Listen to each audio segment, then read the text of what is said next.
తూర్పుగోదావరి జిల్లా కోరుకొండ సాయిబాబా ఆలయంలో కార్తీక మాసం సందర్భంగా 3 గురువారాలు జరిగిన అన్న సమారాధన కార్యక్రమంలో రామసేన అధ్యక్షులు బీజేపీ నాయకులు కంబాల శ్రీనివాసరావు పాల్గొన్నారు. ఈ 3 వారాల అన్న సమారాధన కోసం మొత్తం 250కి 6 విరాళాన్ని ఆలయ కమిటీ అందజేశారు. కార్యక్రమంలో రామసేన ఆలయ కమిటీ సభ్యులు పాల్గొన్నారు. మహాగణాధిపతి నమః. భారత్ మాతాకు జై. జై శ్రీరామ్. జై సాయిరామ్. నేను మీ కంబాల శ్రీనివాసరావు, విశ్వ హిందూ ధర్మ పరిరక్షణ రామసేన అధ్యక్షులుగా, అలాగే భారతీయ జనతా పార్టీ నాయకులుగా మీకు అందరికీ తెలిసిందే.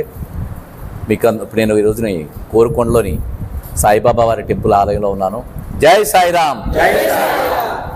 ఆ స్వామివారి కరుణా కటాక్షాలతోటి ఈ సంవత్సరం కోరుకొండలో పోయిన సంవత్సరం చాలా కార్యక్రమాల్లో ప్రారంభించాం. అన్నదాన కార్యక్రమాలకి, అలాగే ఆలయ అభివృద్ధి పనులకి ఎన్నో కార్యక్రమాలు స్టార్ట్ చేసాం. అది ఈ సంవత్సరం స్వామివారి కరుణా కటాక్షాలు కలిగింది.